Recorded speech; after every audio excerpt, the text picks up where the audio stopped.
Before the age of technology, there is an unwritten history of a young prince of civilization. The deeds and heroic adventures that this hero has undertaken isn't recorded in any books or scripts of that time, but has been passed down through the ages from father to son. Here is the fabled tale of Prince Leo of York. Long ago, on the then icy face of the earth, there was a kingdom just starting out its reign to fame. Death and carnage was normal life, but over 100 years a society began to emerge. Etiquette, manners, and education became the way of life for the citizens of York. York itself would seem like the Stone Age today, but definitely not during that era. Its buildings were made from glistening white marble and stone cold granite. The buildings were large compared to others at that time, but compared to the Grand Palace, they seemed insignificant. Under the rule of a monarchy by the king, there were many soldiers trained to fight in the most ruthless and barbaric ways, in contrast to the city's peaceful demeanor. The day the new prince was born, the stars were shining so bright it seemed that the heavens might explode. Upon that same day, a legion of pigeons had set flight, and a cascade of feathers fell onto the crib of the baby prince. The priest took that as a sign that when Leo grew up, he would fly to great heights. Growing up as a prince, Leo was spoiled and preppy.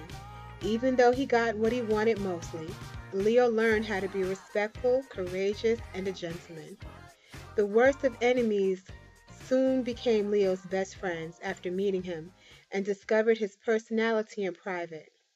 Grown to adulthood, Leo became an icon to his kingdom and soon to be the rightful king of York. He was very heroic and protected York with his life from those who would seek to harm it or any of its citizens. One cloudy morning there was a loud shaking coming from the ground. Boom, bang, boom. Constant rhythm seemed it was coming closer to the kingdom.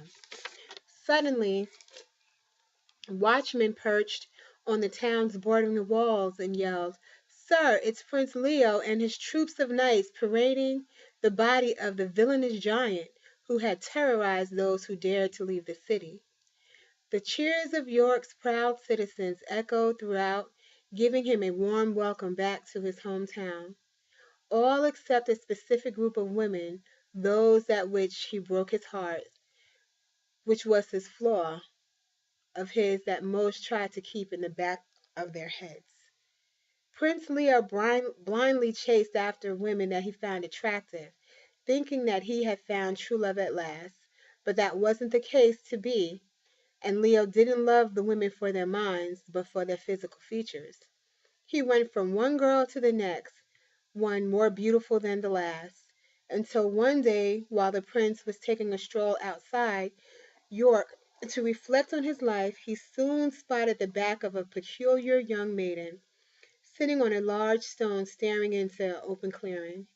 Piqued by his curiosity, the York prince steadily began to approach, in his case, his new potential victim.